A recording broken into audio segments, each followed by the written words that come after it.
Ladies and gentlemen, thank you for standing by. My name is Jericho, and I'll be your conference operator today. At this time, I would like to welcome everyone to the Mettler-Toledo Fourth Quarter 2025 Earnings Conference Call. All lines have been placed on mute to prevent any background noise. After the speaker's remarks, there will be a question-and-answer session. If you would like to ask a question during this time, simply press star followed by the number one on your telephone keypad. If you would like to withdraw your question, again, press the star one. I would now like to turn the conference over to Adam Uhlman, Head of Investor Relations. You may begin. Hey, thanks, Jericho, and good morning, everyone. Thanks for joining us. On the call with me today is Patrick Kaltenbach, our Chief Executive Officer, and Shawn Vadala, our Chief Financial Officer. Let me cover some administrative matters. This call is being webcast and is available for replay on our website at mt.com. A copy of the press release and the presentation that we'll refer to on today's call is also available on our website. This call will include forward-looking statements within the meaning of the U.S. Securities Act of 1933 and the U.S. Securities Exchange Act of 1934. These statements involve risks, uncertainties, and other factors that may cause our actual results, financial condition, performance, and achievements to be materially different from those expressed or implied by any forward-looking statements. For a discussion of these risks and uncertainties, see our recent annual report on Form 10-K and quarterly and current reports filed with the SEC. The company disclaims any obligation or undertaking to provide any updates or revisions to any forward-looking statement except as required by law. On today's call, we will use non-GAAP financial measures, and a reconciliation of these non-GAAP financial measures to the most directly comparable GAAP measure is provided in the 8-K and is available on our website. Let me now turn the call over to Patrick. Thank you, Adam, and good morning, everyone. We appreciate you joining our call today. Last night, we reported our fourth quarter financial results, the details of which are outlined for you on page 3 of our presentation. We had a great finish to the year with broad-based growth by geography and product category. Our team continues to execute very well in a challenging environment and delivered strong adjusted EPS growth for the quarter with excellent free cash flow conversion for the year. I'm very proud of our organization's resilience and agility over the past year as we successfully navigated challenges posed by global trade disputes and soft market conditions, and we remain agile in this dynamic environment. Looking ahead, we are very well positioned to drive growth with our Spinnaker sales and marketing program and innovative product portfolio while capitalizing on opportunities related to automation, digitalization, and onshoring investments around the world. Our strategic initiatives and strong culture of innovation and operational excellence are deeply embedded in the organization and will help us continue to gain share and deliver strong financial performance. Let me now turn the call over to Shawn to cover the financial results and our guidance, and then I will come back with some additional commentary on the business and our outlook. Shawn? Thanks, Patrick, and good morning, everyone. Sales in the quarter were $1.1 billion, which represented an increase in local currency of 5% or 4% excluding previously communicated acquisitions. On a U.S. dollar reported basis, sales increased 8%. On slide number 4, we show sales growth by region. Local currency sales increased 7% in the Americas, which included a 3% benefit from acquisitions, and increased 4% in Europe and 4% in Asia, rest of the world. Local currency sales in China increased 3% during the quarter. Slide number 5 shows local currency sales growth by region for the full year 2025. On slide number 6, we summarize local currency sales growth by product area. For the quarter, laboratory sales increased 3%, while industrial increased 7% and included a 3% benefit from recent acquisitions. Excluding acquisitions, core industrial grew 2% and product inspection grew 7%. Food retail grew 19% in the quarter. Lastly, service revenue grew 8% in the quarter, including a 2% benefit from acquisitions. Slide number 7 summarizes our local currency sales growth by product area for the full year 2025. Let me now move to the rest of the P&L, which is summarized on slide number 8. Gross margin was 59.8% in the quarter, a decrease of 140 basis points, and included unfavorable foreign currency of 70 basis points in acquisition mix. Our organic gross margin declined 20 basis points, excluding foreign currency, and was impacted by incremental gross tariff costs of 190 basis points. R&D amounted to $52.6 million in the quarter and was flat on a local currency basis over the prior period.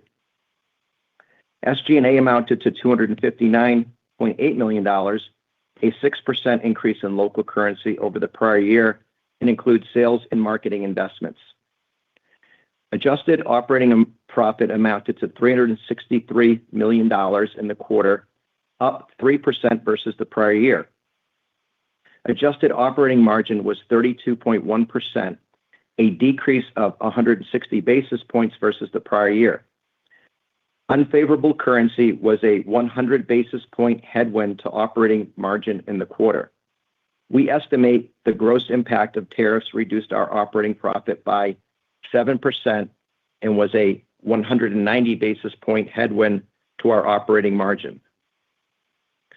A couple final comments on the P&L.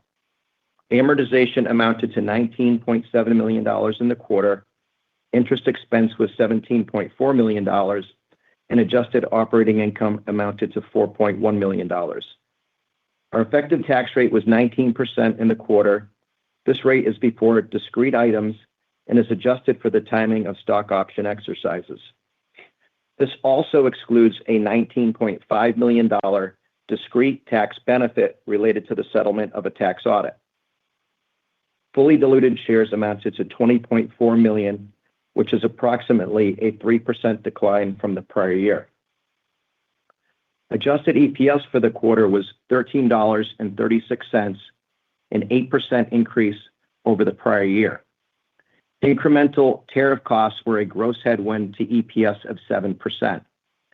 On a reported basis in the quarter, EPS was $13.98 as compared to $11.96 in the prior year.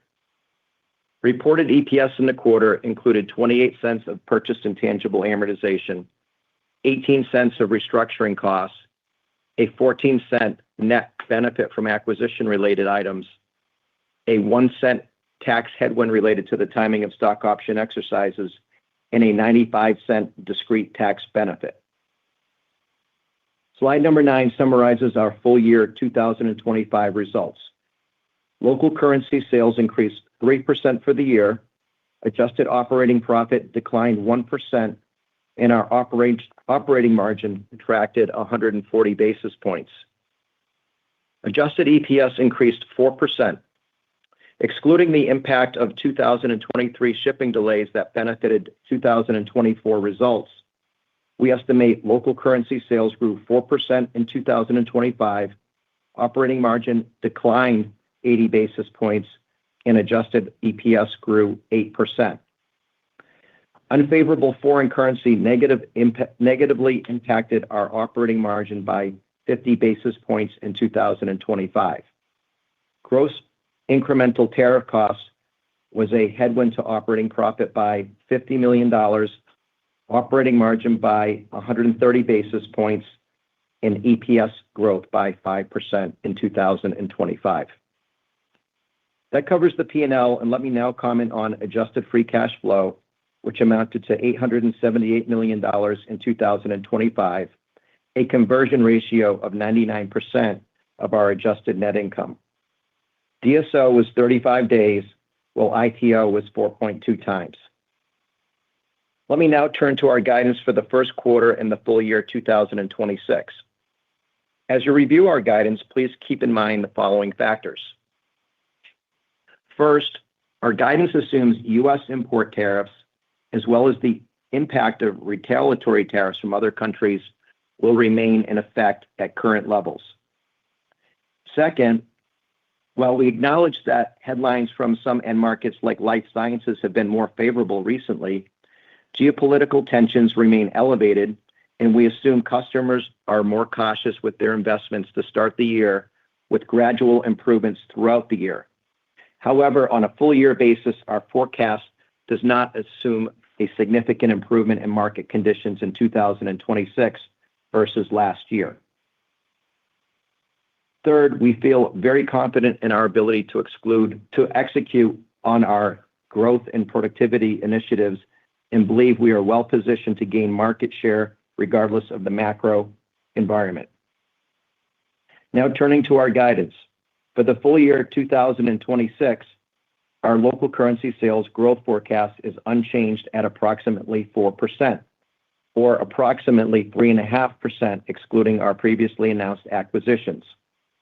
Our operating margin is expected to be up 60 to 70 basis points, excluding the impact of currency, which is flattish to up slightly on a reported basis. Adjusted EPS is forecast to be in the range of $46.05 to $46.70, which represents a growth rate of 8 to 9%. At recent spot rates, foreign exchange is estimated to be a 1% benefit to sales growth and a slight headwind to EPS. For the first quarter of 2026, we expect local currency sales to grow approximately 3%. Operating margin is expected to decrease approximately 100 basis points at the midpoint of our range, or flat, excluding unfavorable currency. We expect adjusted EPS to be in the range of $8.60 to $8.75, a growth rate of 5 to 7%. Currency for the quarter at recent spot rates would benefit first quarter sales by approximately 4% and would be neutral to adjusted EPS. Some further comments on our 2026 guidance. We expect total amortization, including purchased intangible amortization, to be approximately $78 million. Purchased intangible amortization is excluded from adjusted EPS and is estimated at $27 million on a pre-tax basis, or approximately $1.04. Interest expense is forecast at $70 million for the year. Other income is estimated at approximately $19 million, which is up from our previous guidance and is due to updated pension accounting that is partly offset by higher pension costs that are included in operating profit. We expect our tax rate before discrete items will remain at 19% in 2026. Free cash flow is expected to be approximately $900 million in 2026, which is an increase of 5% on a per-share basis, with the first quarter approximately $100 million, which is impacted by the timing of tax payments. Share repurchases are expected to be in the range of $825 to $875 million. That's it from my side, and I'll now turn it back to Patrick. Thanks, Sean. Let me start with some comments on our operating businesses, starting with Lab, which had modest growth in the quarter, against strong growth in the prior year, and good underlying organic sales growth for the full year. Our results reflect robust bioprocessing growth, especially with single-use consumables, which was offset in part by softer demand from biotech, academia, and the chemical sector. While headlines for pharma and life sciences markets have been more favorable recently, we expect customers to still be cautious with their investments to start the year. Our unique go-to-market strategies will ensure that we are very well positioned to capitalize on our customers' growing needs for equipment replacement going forward. Our innovative portfolio remains an important competitive advantage, and we continue to invest to further differentiate ourselves from the competition. For example, we recently launched an entirely new electronic pipette called the Vero that is lightweight and has a very compact design. It has an exceptionally long battery life and can complete 2,800 pipetting cycles on a single charge. It is also unique in that it allows scientists to adjust flow rates, which is very helpful when working with delicate cells or nucleic acids, for example. Our Vero introduction complements the many exciting lab innovations we've brought to market in recent years, and we have a deep pipeline for the future. Turning to industrial, we had modest growth in our core industrial business this quarter, including strong growth in China against easy comparisons. Given the soft market conditions over the past year, we are pleased with the good sales growth core industrial delivered in 2025. However, market demand in most geographies remains subdued, and we have maintained our full-year forecast for modest growth. Our teams remain active in identifying new growth opportunities, and we believe we are well-positioned to capitalize on investments in automation, digitalization, replacement demand, and onshoring in the future. Our industrial portfolio is in excellent shape, and to support growing demand for automation applications, we recently introduced new high-speed data communication features and protocols across our smart automation weighing indicators that ensure the compatibility of our devices with our customers' IT and OT ecosystems. We have partnered with leading MES providers to enable seamless integration of our intelligent weighing devices through standardized interfaces into factory automation systems. Our solutions assure GMP-compliant batch records and enable intuitive operator applications, helping customers increase efficiency and reduce errors as IT and OT environments continue to converge. Turning to product inspection, sales growth in the fourth quarter was very strong as we have capitalized on our excellent portfolio, and we believe our organic sales growth in 2025 was well ahead of market growth. We continue to enhance our portfolio and recently introduced our new X3 series of X-ray solutions for end-of-line inspections of loose products like prescription tablets and pills, or food items like nuts, fruits, and grains. The X3 series offers both single and dual energy capabilities and is very differentiated in the market. Lastly, food retail sales grew strongly against easy year-ago comparisons. While our food retail business tends to be lumpy, we were very happy with its growth in 2025. Now, let me make some additional comments by geography, starting in the Americas, which had good growth across most of the portfolio, especially with our industrial and retail solutions. Growth in our laboratory business was good and included very strong bioprocessing growth. Turning to Europe, our fourth quarter results were better than expected due to very strong performance from our product inspection business.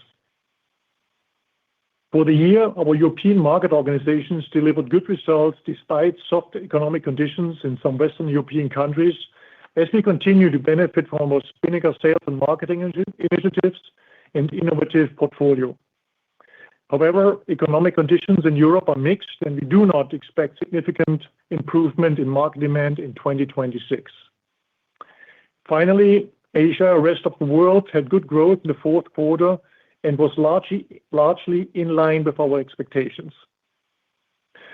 Our business in China grew 3%, led by good demand for industrial products from biopharma customers. Lab products were flattish, and our team remains very engaged with helping customers to help them address new China pharmacopoeia regulations, including stricter minimum weighing standards and quality monitoring of ultra-pure water, among others. Market conditions in China have recently been more steady, but as we know from the past, things can change quickly. In markets outside of China, we had very good growth against difficult comparisons in the fourth quarter.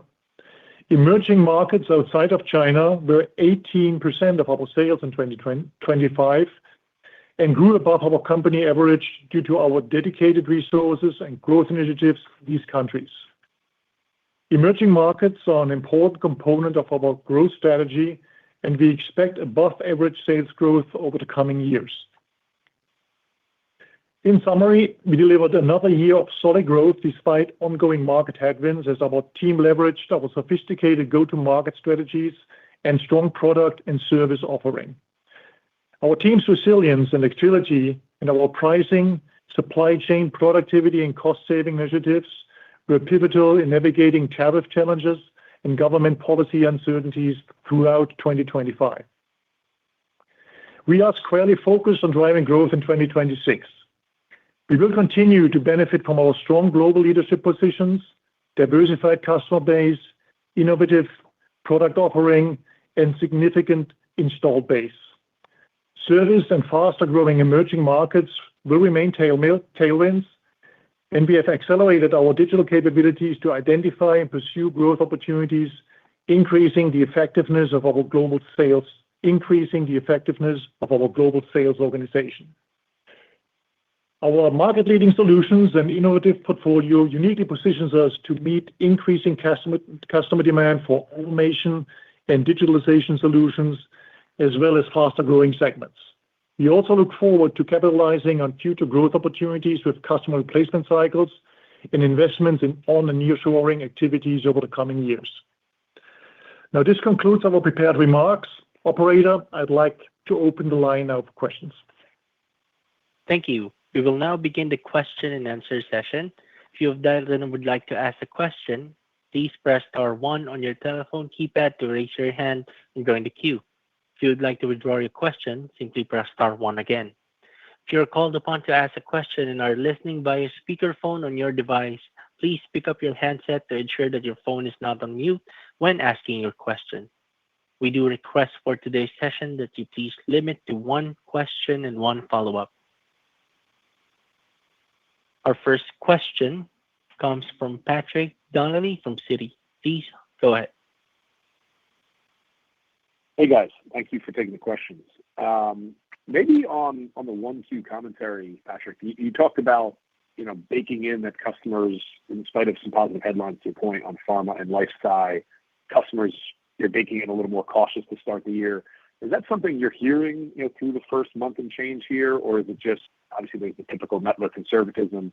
Just wondering if that's something you're picking up in the market or more just, hey, we don't want to bake in any improvement just yet. Let's see how it plays out. So would be helpful to just talk through that 1Q guide. Yeah. Hey, thanks, Patrick, and I'll let Shawn comment on this as well. But maybe to my comment on the headlines, again, headlines have been still pretty volatile, and while they have been better on the pharma and life sciences side, we all appreciate there's still more uncertainty in the market out there. And this also across the broader portfolio and the broader markets we serve still leads to longer deal cycles, et cetera. So as we said, also in our Q3 call and also at the JP Morgan conference, we think of our customers and we feel that we'll start the year a bit more cautious, and we have really built that into our guidance for Q1 and for the full year. Yeah, and hey, just to echo what Patrick said, hey, we of course, stepping back, we're of course very pleased with the fourth quarter. Came in better than what we expected. Some, good broad-based growth throughout the portfolio. We can kind of dig into that maybe in a minute. And we're also very pleased with our full year guide, carrying forward that beat into 2026 full year, maintaining the 4% local currency guide for the full year on sales. But like Patrick said, as we previously mentioned, we do kind of tend to think that customers will likely start the year a little bit more cautious in Q1. It's always difficult to have visibility into Q1. Every time you're starting a year, it's a new year. You almost have to get through the whole quarter and get through March to really get a feeling for how things are progressing. But just sitting here today, it feels like, a prudent approach for us to take in terms of how we're looking at the first quarter. And as he says, we do expect things to kind of gradually get better throughout the year. Okay, that's helpful. And then, Shawn, maybe one for you, just in terms of the components of the guide. Would love if you could break out how you're thinking about pricing versus volume, both on the revenue side, and then if you could give a bit of a margin build with pricing, FX, et cetera, would be very helpful. Thank you, guys. Yeah. So, hey, we continue to feel really good about our pricing program. Of course, one of the things that I like about pricing the most is that it really highlights the value proposition in the company. We've been really investing a lot in innovation over the last few years, and when you create value, you can realize pricing. So if you kind of look at our pricing, we're going to start the year off a little bit stronger because of the benefit of mid-year pricing actions from last year. So I'm kind of would expect Q1 to be in the 3.5% or so kind of a range. And then for the full year, we're kind of maintaining that 2.5% for the full year.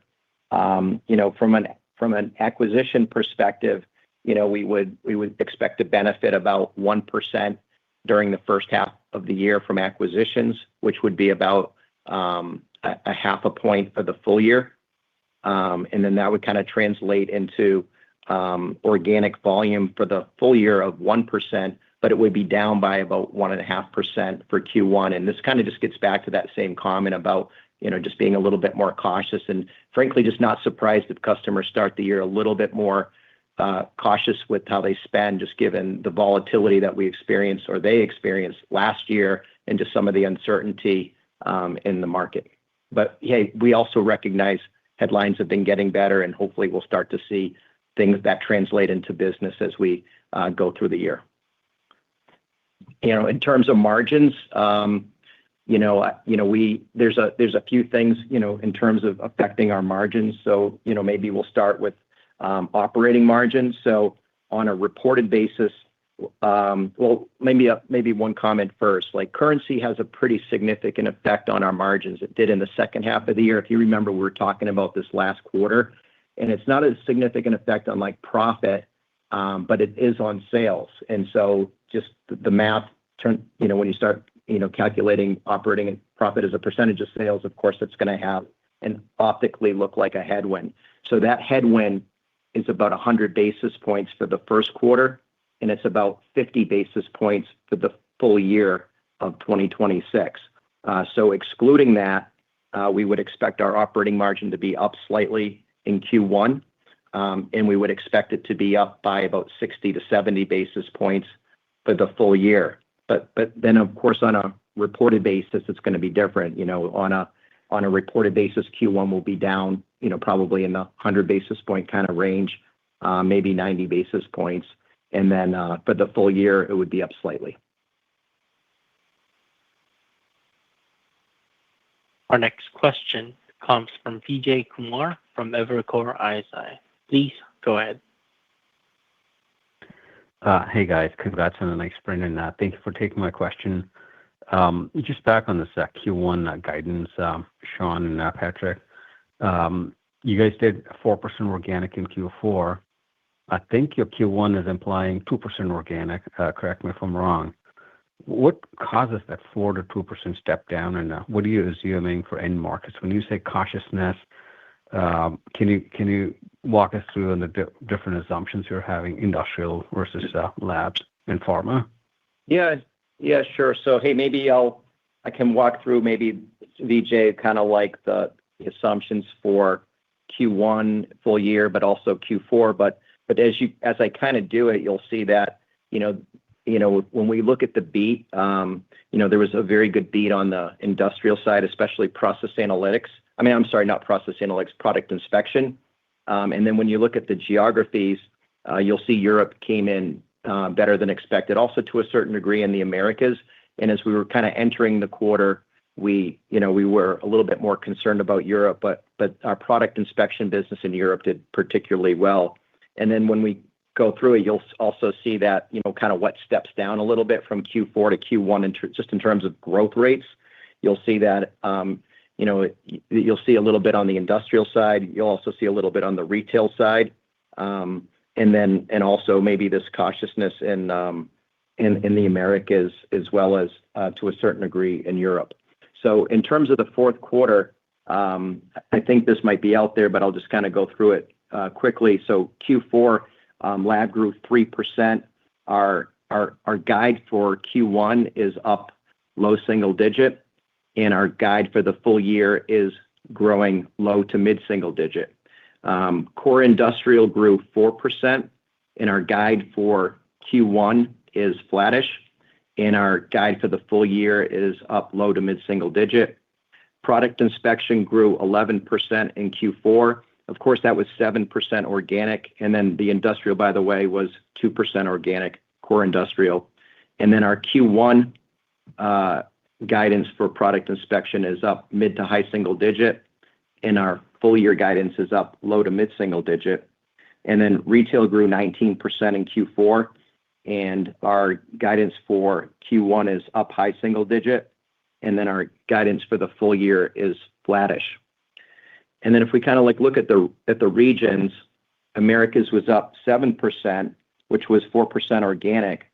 If you look at Q1, we're guiding up low single digit, and we're guiding for the full year up mid-single digit. Europe was up 4% in Q4. For Q1, we're guiding up low single digit. For the full year, also low single digit. China was up 3% in Q4. For Q1, we're guiding also up low single digit, and for the full year, up low single digit.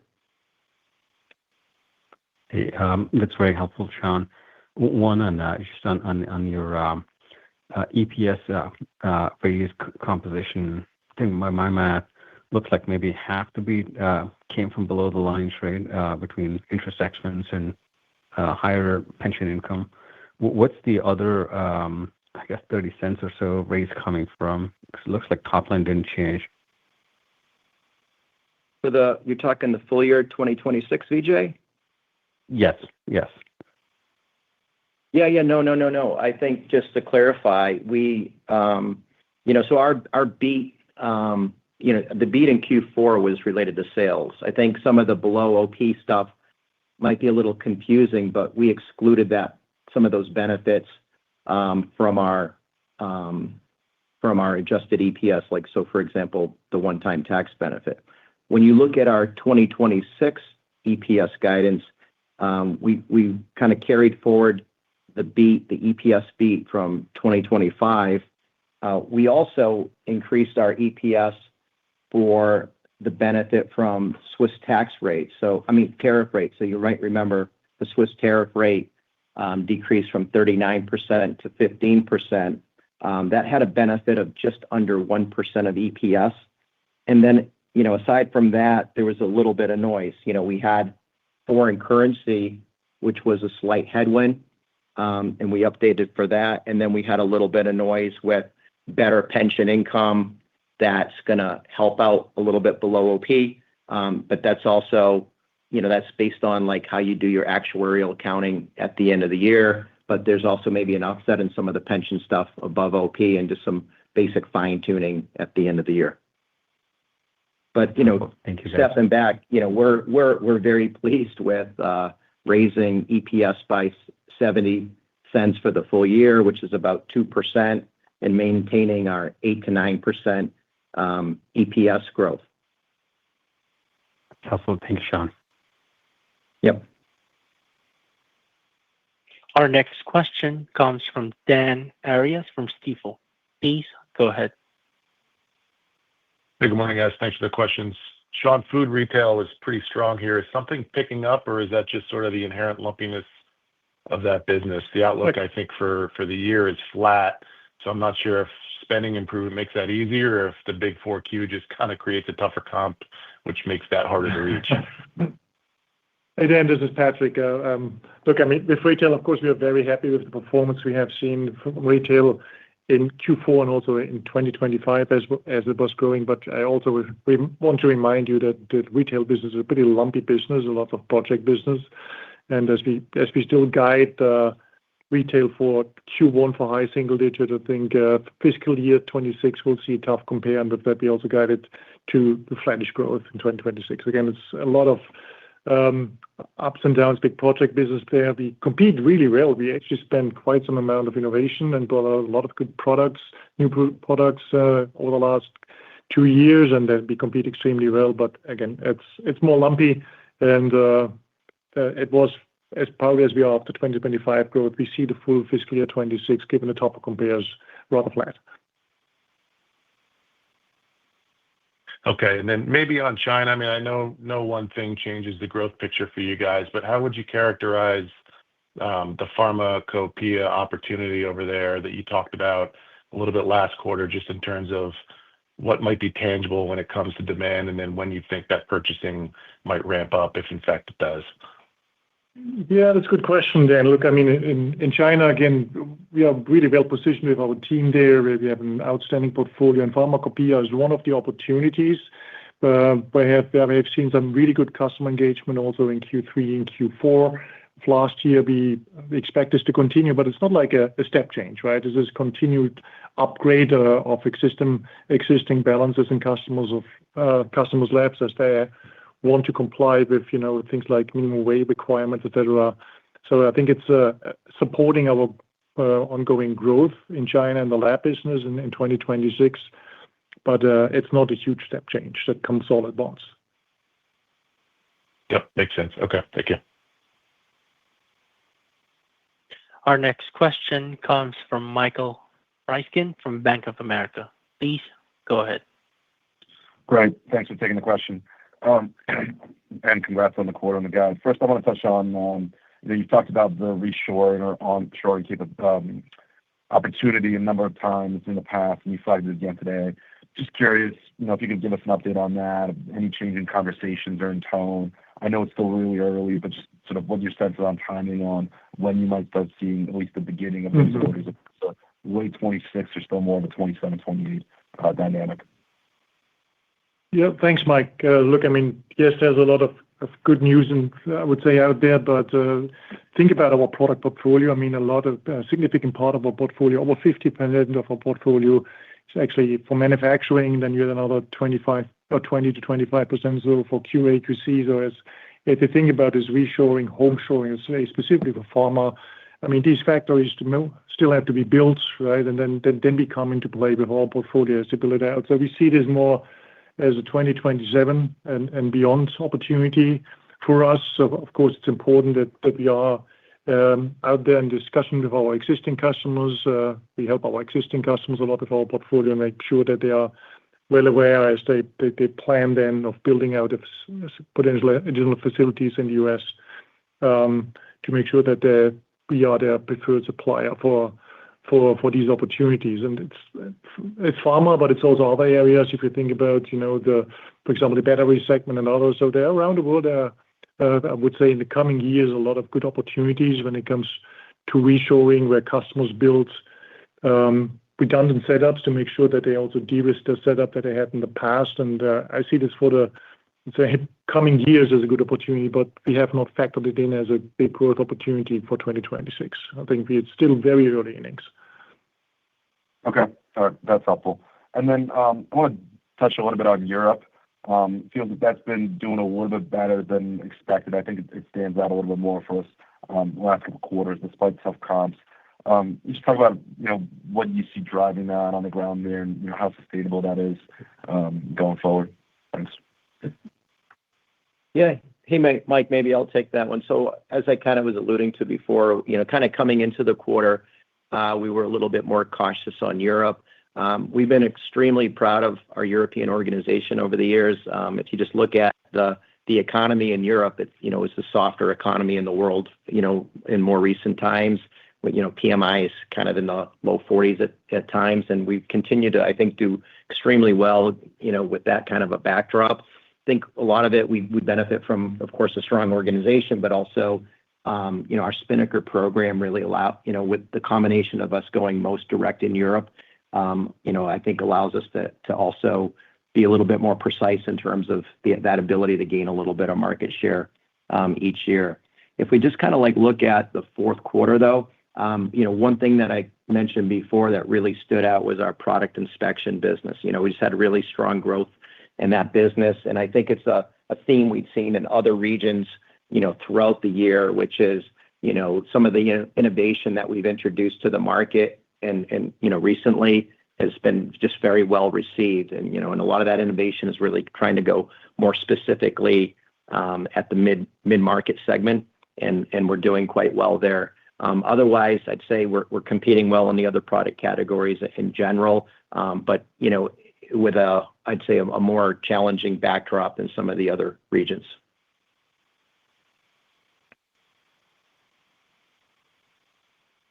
Our next question comes from Catherine Schulte from Baird. Please go ahead. Hey, guys. Thanks for the questions. Maybe just on service, I think you said up 8% in the quarter, 6% organic. What's the outlook for that side of the business in 2026, both including and excluding acquisitions? Yeah. Do you want me to take it? So you're correct. Catherine. We grew 8%. Just like looking at my notes to make sure I got it right. We grew 8% in the quarter, 6% organic. As we kind of think about next year, we're thinking about mid to high single-digit growth overall for the business for the first quarter and the full year. When you look at the first quarter, there's some acquisition growth in that. Q1 would be more mid-single digit. I think the full year probably still rounds to mid to high single digit. As we've talked about in the past, we just continue to see service as a great opportunity. The team kind of recently celebrated the fact that they achieved $1 billion in sales for the first time. That was a nice milestone. It's a business that we've been really focusing on in terms of trying to penetrate. I think you're familiar, like if you look at the serviceable eye base that we have available to us as an opportunity, it's about $3 billion. We've penetrated about 1/3, and we continue to see opportunities to go after that. As we do that, we have been putting additional resources into that business, and we continue to be optimistic kind of going forward for the medium to long term here. Okay, great. For China, another quarter of modest growth there in the fourth quarter. Sounds like maybe some easy comps in core industrial and lab about flat. Can you just unpack a bit more what you're seeing in that market and the outlook for lab versus industrial and the low single guide for the year? China overall came in as expected. We're pleased with that. We recognize that industrial had an easier comparison, but we'll still take it. They actually had quite strong growth in the quarter.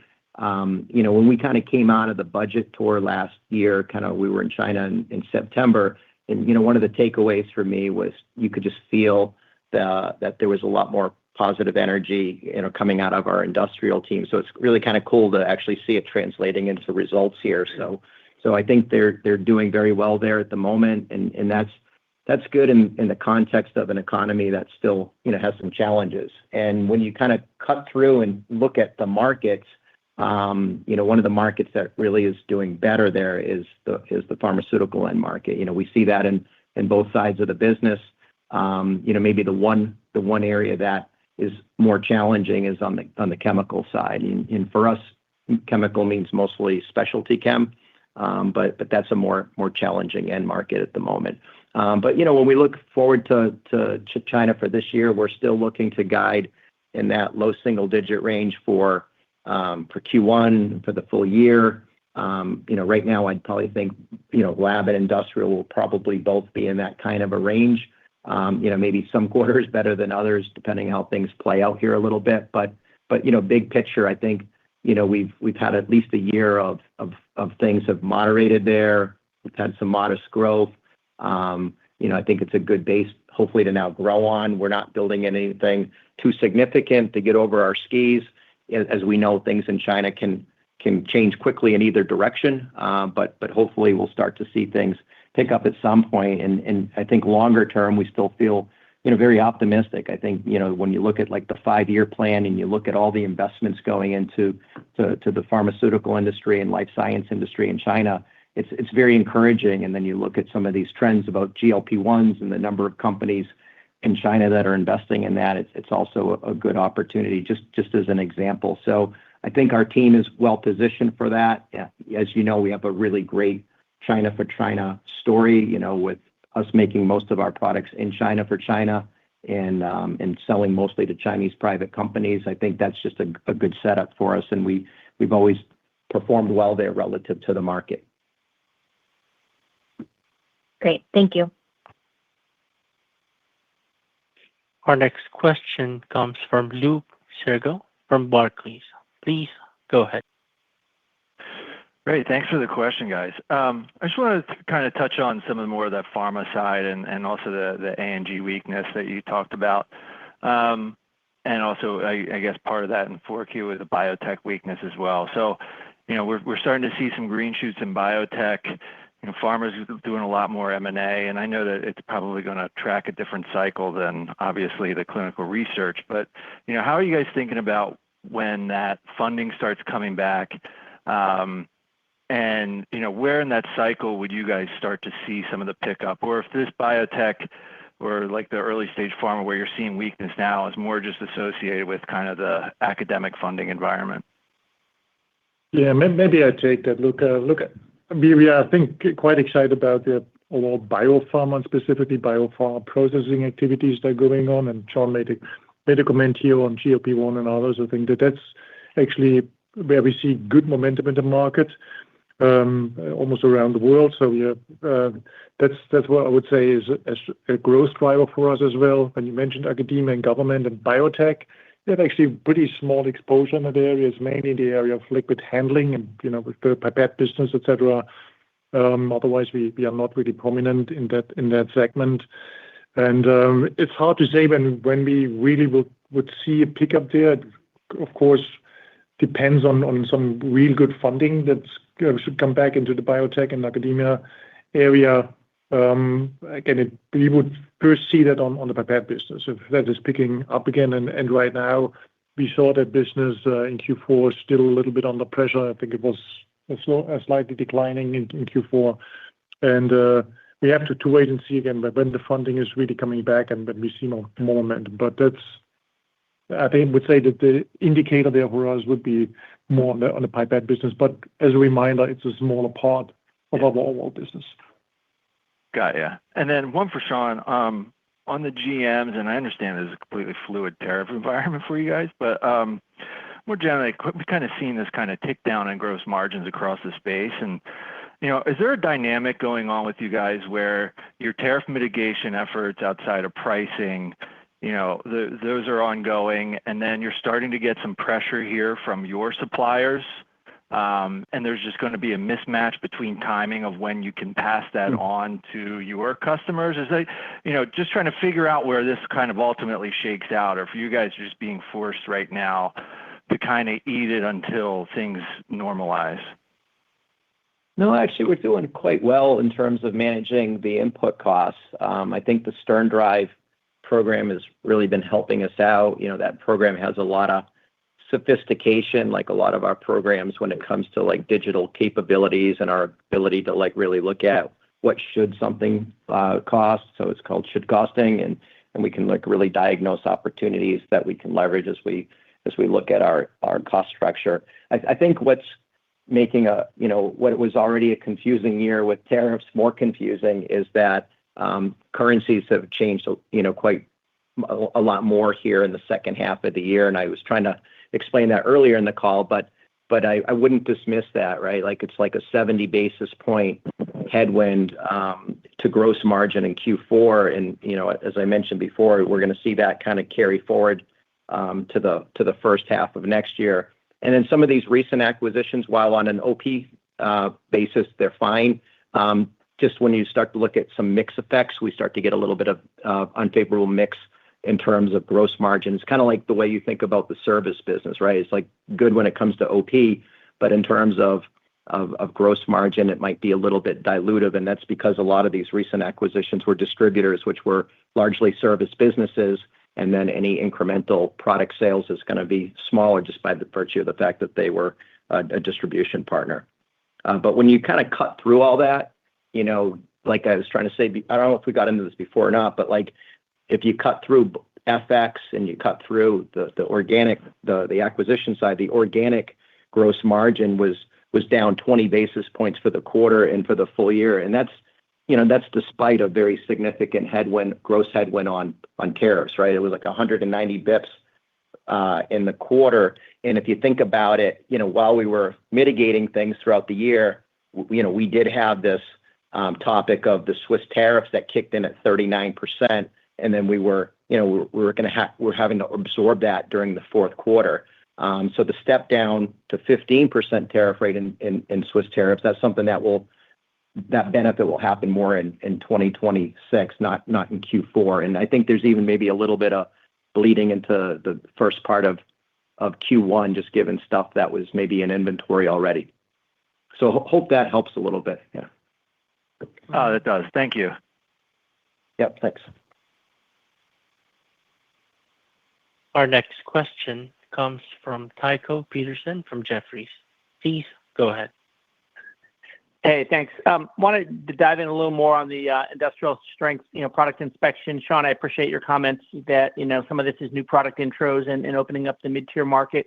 Is there any way to kind of delineate how much of this is kind of broader market, recovery versus actually, opening up new markets? And then I know in the past you've talked about replacement cycle here, in particular, the industrial portfolio well-positioned.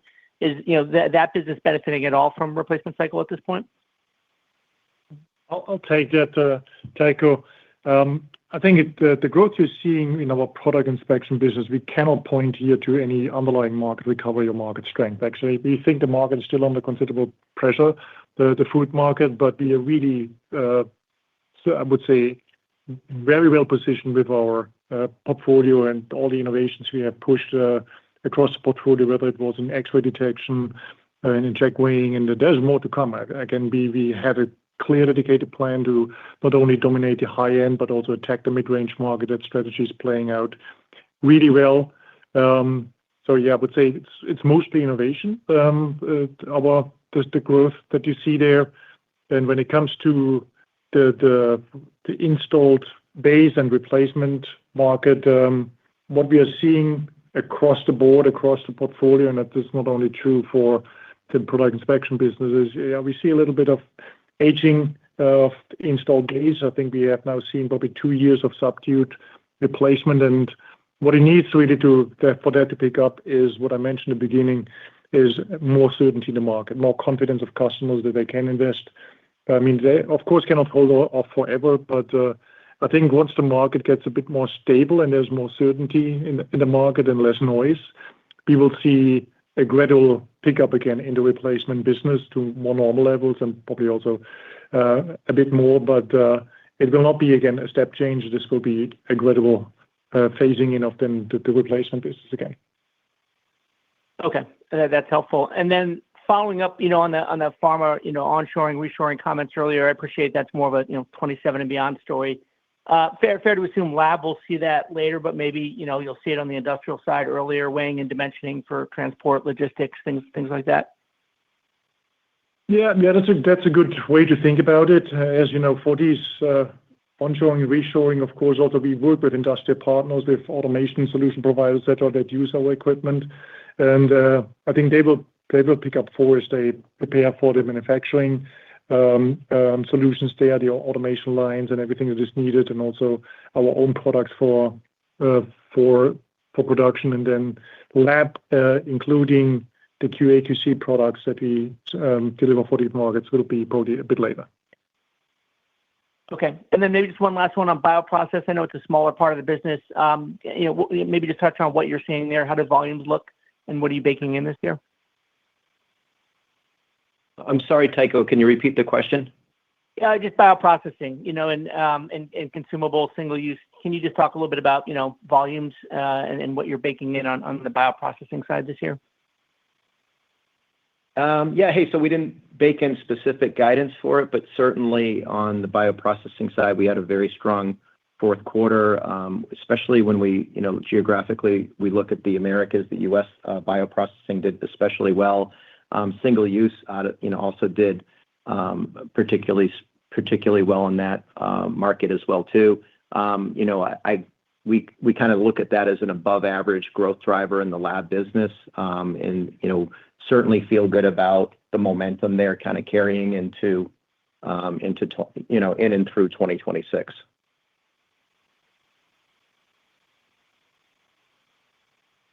Our next question comes from Doug Schenkel from Wolfe Research. Please go ahead. Hey, guys. Thank you for taking the questions. So I guess another question on lab. I think in Tycho's last question, he got at the bioprocessing component there. But again, Q4 results came in pretty well ahead of estimates. You grew solid mid-single digits on a really tough comp, and you accelerated on a 2-year stacked basis. What would you call out as driving the underlying improvement? So not just in process analytics and bioprocessing, but more broadly, what's driving underlying improvement? Did you see any signs of budget flush? I'm just, kind of underlying in there, was there anything that you would call out in terms of just a change in trend in key end markets? Thank you. Yeah, I think, Jörg, in terms of the biopharma market overall, it's a lot of it is biopharma processing, which is more the process analytics piece. To your question regarding the budget flush, yeah, we have seen, I would say, some budget flush. It's always hard for us to clearly assess how much is budget flush, but we have seen some better momentum towards the very end of the quarter, which points to a budget flush. That was also affecting the lab portfolio. We saw some flush coming there as well. I mean, if you think about lab and where we play and how we play, a lot of it is also linked to our strong software solution that we have there with LabX, which really helps us to connect a broader portfolio of our products in either R&D labs or QC labs. It helps our customers to also automate more workflows. I think that's kind of the trend that we see overall that helps us to compete very effectively and drives momentum also forward. That's something where we have really a stronghold, where we invest a lot to not only drive automation in the industrial piece, but also on the lab side. I think that's probably one of the things that also helps us to pick up more momentum in the market.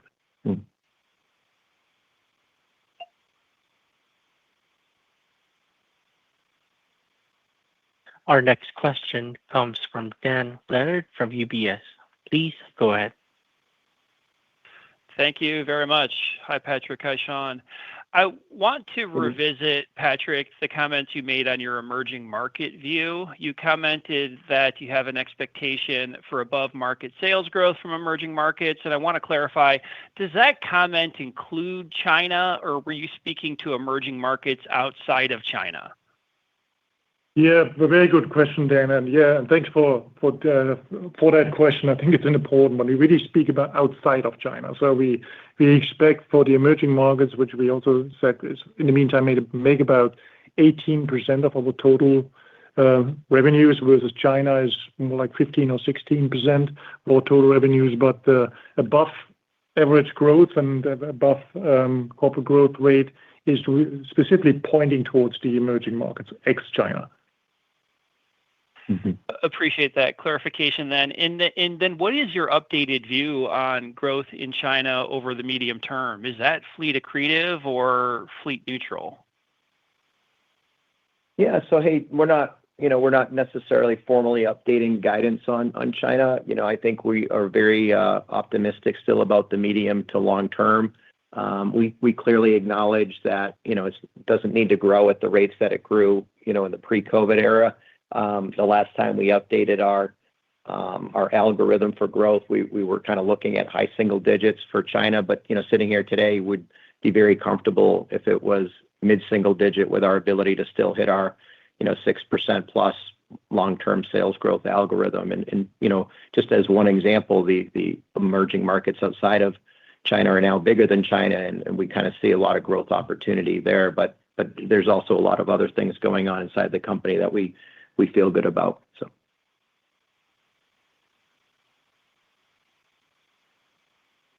Our next question comes from Jack Meehan from Nephron Research.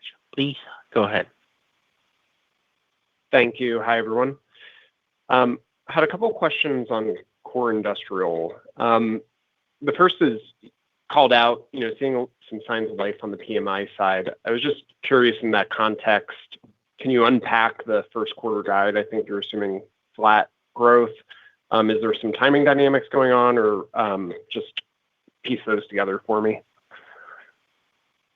Yeah. You're right. I mean, it's definitely a little bit of a step down here from what we did in the second half of 2025. I think as we kind of look at it is a little out of all of our businesses. It has a little bit more sensitivity to the economy. Some of the recent PMIs, nice to see the direction. Certainly there's a lag in terms of when we would see that in our business. Kind of as a reminder, about 60% of core industrial is sold into a combination of pharma, biopharma, food manufacturing, and chemical. Out of those three sectors, the chemical sector has been under more pressure this year. Probably expected to continue to be under pressure in Q1. We're just assuming as the typical company starts the year, they're just going to be a little bit more cautious with how they release funds. We'll see how it plays out. As you know, we only sit on 1.5 months of backlog typically at any point in time. But that's just kind of how we were thinking about it when we guided at last quarter for this year. We've tried to communicate on that we wouldn't be surprised if things start off a little bit slower this year, and certainly that's how we feel at sitting here today. Got it. Okay. Let's say there's a scenario where continue to see positive trends on the PMI front. Can you talk about, just remind us what the drop through is, if we did see incremental organic growth, what the flow through would be on the margin line? I think on the core industrial side, it's going to be right around corporate average. It depends, of course, what part of the portfolio you're in. But if you're into the part of the portfolio that's really serving the opportunities regarding automation and digitalization, which is the faster growing sector, that's above corporate average. But some of the stuff that's a little bit more cyclical tends to be below corporate average.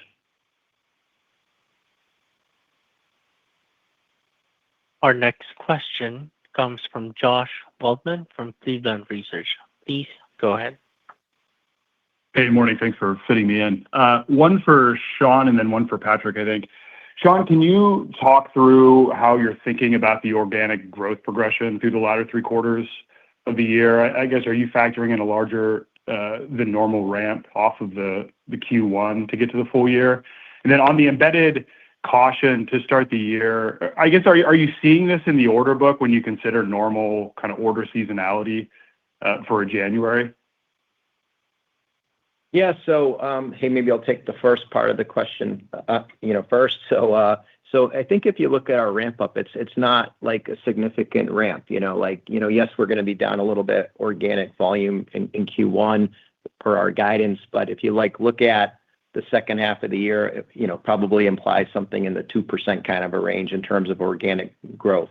Now, in the second half of the year, we'll have a little bit less pricing and a little bit less acquisition benefit. So that number might not be as high as just simply adding the increment of organic volume.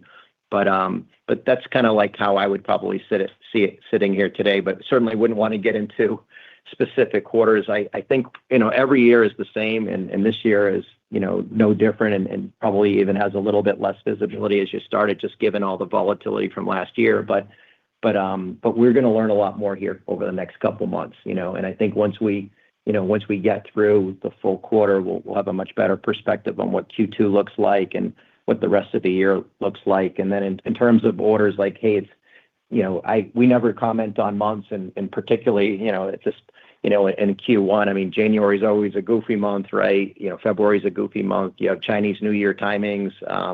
Seasonality wise, these are lower months in the year. So we'll see. And like I said before, we only sit on about 1.5 months worth of backlog. So we'll see how it plays out. And we're executing well. We feel really good about how we're positioned. We have, I think, a really good balance of looking at growth opportunities and also keeping an eye on productivity topics, and we'll continue to have that balance going forward. Got it. Okay.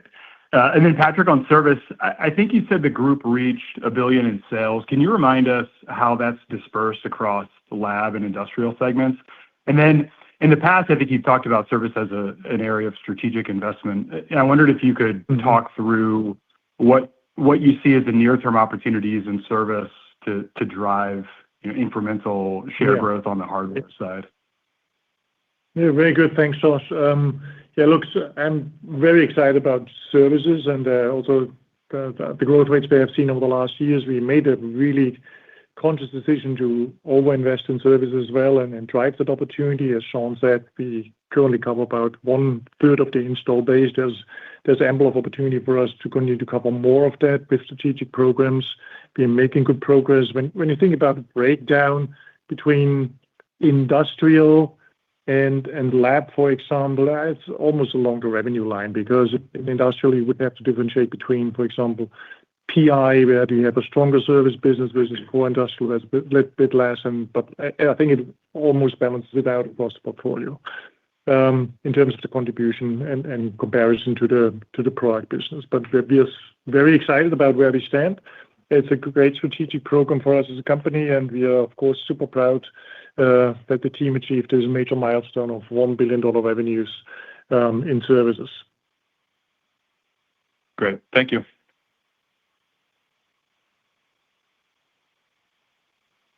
That concludes the question and answer session. I would now like to turn the call back over to Adam Uhlman for closing remarks. Hey, thanks everybody for joining us today and for your excellent questions. Please feel free to reach out if you have any follow-ups, and have a great weekend. Take care. Bye. This concludes today's conference call. You may now disconnect.